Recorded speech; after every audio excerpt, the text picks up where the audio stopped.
আমি নিউ মার্কেটে আমাদের দোকান আছে, ওইখানে গিয়েছিলাম। ওইখান থেকে আমি বাসে যাওয়ার সময় এখানে বোম মারছে, আমি ভয় এটার ভিতরে ঢুকা মসজিদে ঢুকা। সবাই সেফ রাখেন।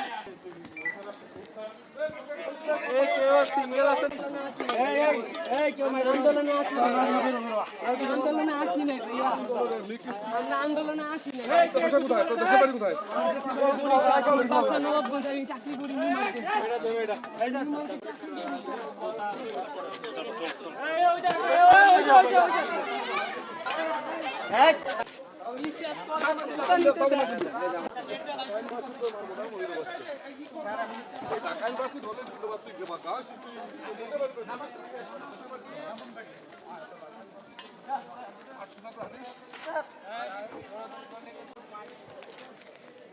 ফিরে আসতে দেখা গেছে।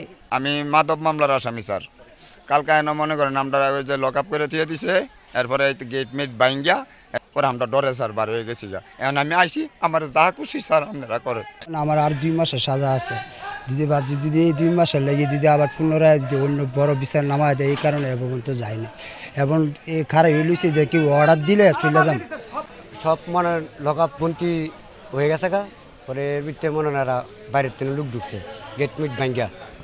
ওরা আমরা বাড়ি না, এবার আমরা ফলাই গেছি গা, আমরা হ্যান তেনে বাকুইরা মাইরা ধুইরা পরে আমরা বা করছে।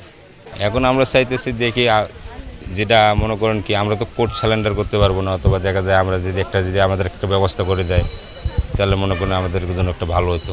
আমরা খুব কষ্টে আছি। গণপূর্ত অধিদপ্তরের নির্বাহী প্রকৌশলী। আপনি কি আন্দোলনকারী?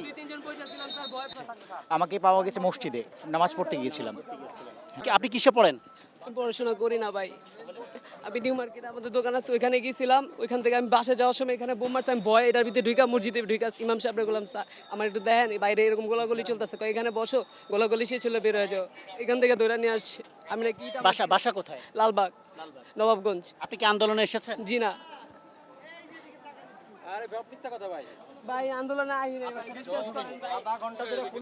আপনি কোথায় যাচ্ছিলেন? আমি যে দাগে সমাজ কল্যাণ রানীপুর মানিকবার বহুত কাম করছি আমরা। খামাখা একটু ভিডিও টিপ লাগছে, ভিডিও রান্না তো জানলে তো আমি বুঝাই দিতাম। আপনি এখানে দাঁড়ায় ভিডিও করতেছিলেন? না স্যার, এনে ভিডিও দিতে পারবেন স্যার? আপনি এখানে ভিডিও করতেছিলেন? না, এখানে ভিডিও দিতে পারবেন না স্যার। বললাম আমি তো কোন জায়গায় কাজ করি, আমি সমাজ কল্যাণ কাম করি।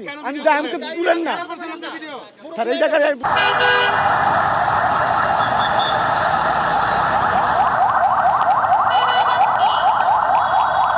সেনাবাহিনীর সেই পথ দিয়ে যারাই আসছেন তাদেরকে তল্লাশি করা হচ্ছে এবং জরুরি প্রয়োজনে বের হওয়ার কোনো প্রমাণ নেই, তাদেরকে ফিরিয়ে দেওয়া হচ্ছে। দেখা গেছে রাস্তায় যানবাহনের সংখ্যা একেবারেই কম।